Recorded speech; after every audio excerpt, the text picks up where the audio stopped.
현종실록 3년 7월 28일 기해년 기사는 흥 많은 한국인을 보여주는 좋은 예로 커뮤니티에 사연이 소개될 때마다 빵빵 터집니다. 호남 무안연의 남녀 18인이 섬에 들어가 고기잡이를 하다가 갑자기 광풍을 만나 유구국까지 표류했는데 유구국은 지금의 일본 오키나와입니다. 서로 언어가 통하지 않아 표류한 이들이 어느 나라 사람인지 알아차리지 못했는데 혹시나 싶어 북하나를 가지고 와서 손으로 가리키며 북치는 신용을 하자 우리 조상들은 그 뜻을 알아채고 노래를 부르며 북춤을 추며 한바탕 놀아 제꼈습니다. 그때에서야 알아본 오키나와인들은 고려인이라고 부르며 집을 지어 거처하도록 쌀을 주어 밥을 지어 먹게 하는 등 우호적인 태도를 보였다고 합니다. 표류한 조상들은 이후 외국 살마주로 이송되었다가 다시 대마도로 보내져 어려움 끝에 간신히 귀환하였다고 하죠. 우리나라 사람들은 지금도 흥이 많습니다.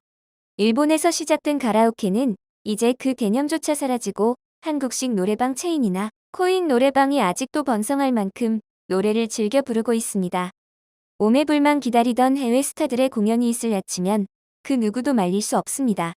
해외 스타들은 이 영어가 주력 언어도 아니라는 아시아에 도약하는 나라에 기대감 없이 왔다가 홀딱 반해버리는 것입니다.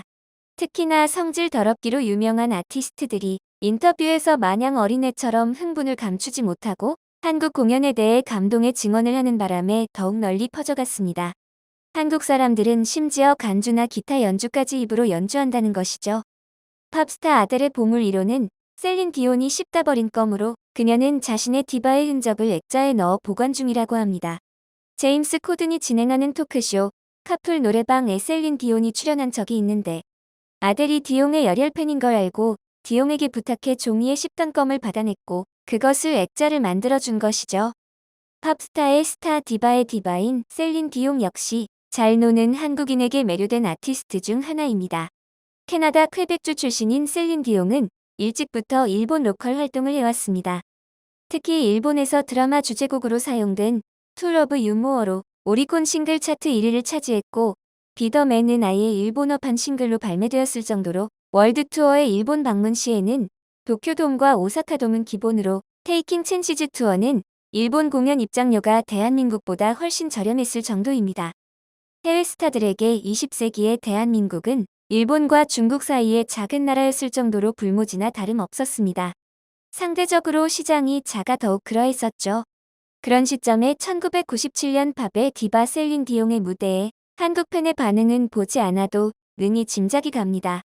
더구나 디옹은 남의 말을 안 좋게 하는 경우가 절대 없는 아티스트로 터부가 없고 오히려 디스전을 즐기기도 하는 서구권에서도 몇 안 되는 개념 아티스트입니다. 디즈니 실사 영화 미녀와 야수 시사회에서도 무개념 기자가 그래미에서 아델이 비욘세를 누르고 상을 받은 논란에 대해서 질문을 하자 기자의 손을 잡으며 당신에게 무례하게 굴고 싶은 게 아니지만 난 여기 그래미에 대해 말하러 온 게 아니에요. 난 여기에 미녀의 야수 영화를 위해 왔답니다. 당신도 그 영화의 어떤 부분도 놓치지 않았으면 좋겠어요. 하고 부드럽게 타이르기도 한 바른 연예인이죠. 따라서 좀처럼 속내를 알 수 없는 인물이기도 합니다. 첫 내한 공연을 한 디옹은 첫 곡으로 한국에서 가장 많이 알려진 노래 파워 오브 러브를 선택해서 혼신의 힘을 다해 부르고는 또 노래 사이사이 불어를 사용하는 퀘벡주 출신자로 영어를 배우던 일화와 어린 시절 추억을 편안하게 들려주기도 했습니다. 정과 동을 모두 망라한 그녀의 첫 콘서트에 역시 귀를 쫑긋 기울이며 어찌나 열심히 듣고 보고 즐겼던지 공연 후반부의 디옹은 원하는 사람은 플래시를 터뜨리며 사진을 찍어도 좋다고 하더니 나중에는 공연장에 모든 조명을 켜달라고 주문을 합니다. 이 사랑스런 팬들의 모습을 보고 싶다는 것이었죠. 하이라이트는 이후 펼쳐진 앙코르 무대였는데 아무래도 자신의 곡으로는 영 흥이 안 난다 싶었는지 팬들을 모두 일으켜 세운 뒤 고전적 롱넘버 트위스트 앤 샤우트로 객석을 흥겨운 춤판으로 만들었습니다. 마지막으로 88 올림픽을 치렀던 한국인들에게 96년 올림픽에서의 소중했던 경험을 전해주고 싶다며 96년 애틀랜타 올림픽 개막식에서 불렀던 노래를 열창하며 마무리했는데요. 디옹은 2003년부터는 아예 전용 극장 무대를 하며 라스베가스의 상징이 되어 간간히 투어를 도는 식으로 바꿨는데 10년 만인 2008년 월드 투어 스케줄을 잡았을 때 강력하게 한국을 포함시키겠다고 주장했습니다. 사실 말이 거창해 월드 투어지 실상은 대륙별로 몇몇 국가만 도는 게 보통인데 아시아 대표국으로 한국을 선택한 것은 10년 전 뜨겁고 또 적재적소 멘트를 할 적에는 숨소리조차 나지 않던 한국의 관객들을 생각하고 또 기억했던 것이죠.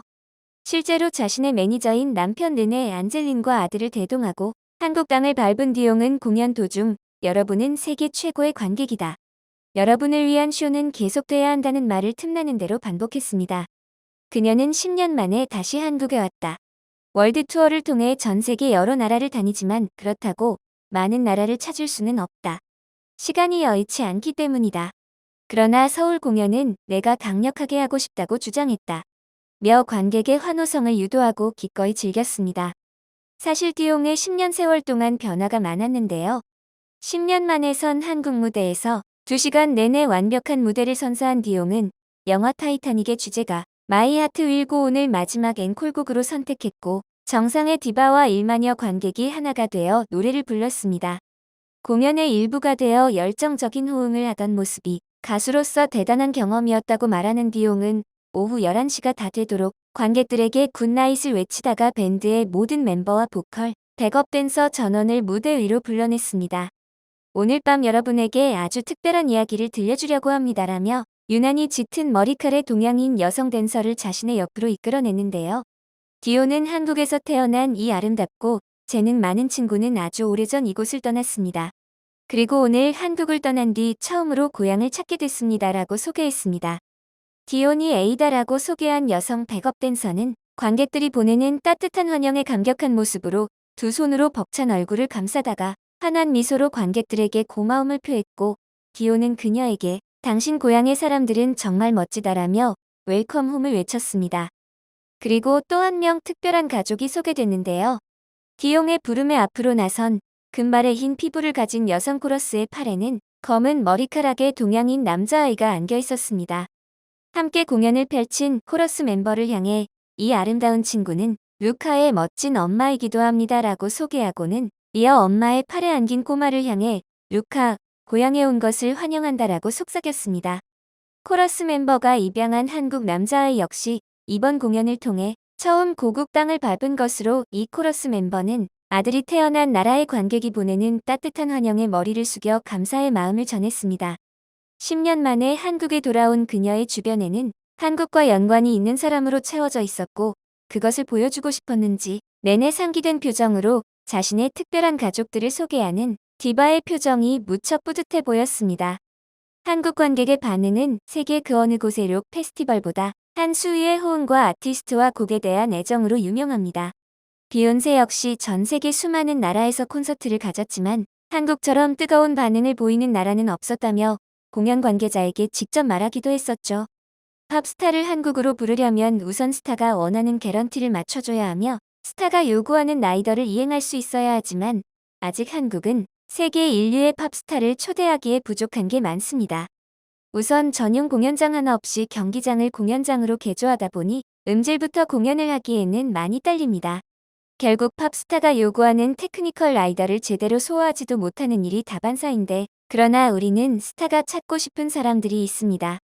소리 지르고 반기는 것이 예사일 콘서트 무대에서도 독보적이라는 것인데 작년 영화 보헤미안 랩소디로 첫 단독 내한 공연을 한 퀸마저 깜짝 놀랄 정도로 압도적이며 유니크합니다. 웸블리 공연 따위 예사로 했던 이들은 단순 환호 때문에 놀란 것이 아닙니다. 수만 명이 일사불란하게 한 목소리로 한 동작을 구사하는 것에 놀라는 것인데요. 물론 그 자리에 있는 사람들이 미리 만나 연습할 리는 만무한데도 말이죠. 영국 록 밴드의 전설 비틀즈의 멤버 폴 맥카트니 홍은 한국 공연에서 아예 조련을 하셨습니다. 헤이 주드 후렴 부분을 관객들이 다 같이 따라 부르자 대번에 싹수를 알아보셨는지 지그시 보던 폴 홍은 일단 두 팔을 벌리고 눈을 감고 그 떼창을 즐기고는 이어 남자 따로 여자 따로 다 같이 등 다양하게 떼창을 리드했고 관객들이 완벽한 단합력으로 레전드 떼창을 만들었죠. 그의 속마음은 신이 난 건반 반주 애드립으로 눈치챌 수 있는데 3분 넘어 4분 가까이 이어진 단 하나로만 이어진 헤이 주드 영상은 두고두고 회자되고 있습니다. 세계 팝스타들에게 지겹도록 불러왔던 자신의 노래를 특별하게 만들어주는 유쾌한 사람들인 지금의 한국인은 표류한 상태에서도 북치며 한판 노래자락 풀어내며 시름을 잊고 상대의 경계심을 푸는 조상들의 후예들입니다. 팬데믹이 해소되는 날 해외 스타들이 굳은 몸과 마음을 풀기 위해 한국 공연을 선택할 텐데요. 그들도 우리도 또 신명나게 못다한 흥을 풀 날을 기다려봅니다. 영상을 끝까지 시청해주셔서 감사합니다. 구독과 좋아요는 영상 제작에 큰 힘이 됩니다.